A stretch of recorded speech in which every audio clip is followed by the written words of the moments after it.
Breaking news, Kuwait 60 साल गैर मुल्कियों के लिए बुरी खबर, फैसला हो गया। पब्लिक अथॉरिटी बराए अफरादी कुव्वत ने 60 साल की उम्र तक पहुंचने वालों के लिए वर्क परमिट की तजदीद की रोकथाम का तनाज़ा बंद कर दिया। अथॉरिटी के एक सरकारी ज़राए ने इंकशाफ किया कि 2000 कुवैती दिनार की सालाना फ़ीस की अदायगी के एवज़ हाई स्कूल डिप्लोमा या इससे कम रखने वाले या 60 साल से ज़्यादा उम्र अफराद के लिए वर्क परमिट की तजदीद की इजाज़त देने का फ़ैसला जारी किया गया है। ज़राए ने अलक़ब्स को बताया कि इस फ़ीस का ताल्लुक सिर्फ 60 साल ज़्यादा उम्र के अफराद के लिए वज़ारत सेहत के ज़रिए फ़राहम करदा हेल्थ इंश्योरेंस की कीमत के अलावा सिर्फ वर्क परमिट की तजदीद की कीमत है।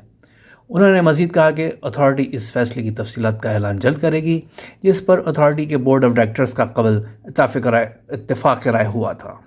तो दोस्तों, ये वो फ़ैसला था जिसका काफ़ी अरसे से इंतज़ार था। 60 साल से ज़ायद उम्र के अफराद जिनका वर्क परमिट जो है उसके सिलसिले में जो बंद कर दिया गया था, तो उसका फ़ैसला अब ये दिया है कि आपको 2000 दिनार कुवैती दिनार 1 साल की फ़ीस अदा करनी पड़ेगी, तो आपका वर्क परमिट या खामा लगेगा। और अगर आप ये वो फ़ीस है जो हेल्थ इंश्योरेंस के अलावा है, तो हेल्थ इंश्योरेंस की जो भी फ़ीस होगी वो और प्लस 2000 कुवैती दिनार देंगे तो आपको वर्क परमिट मिलेगा, वरना आपको कुवैत छोड़ के जाना होगा। खबर बुरी सी है, लेकिन जो कहते हैं कि अच्छे के लिए कुछ होता है।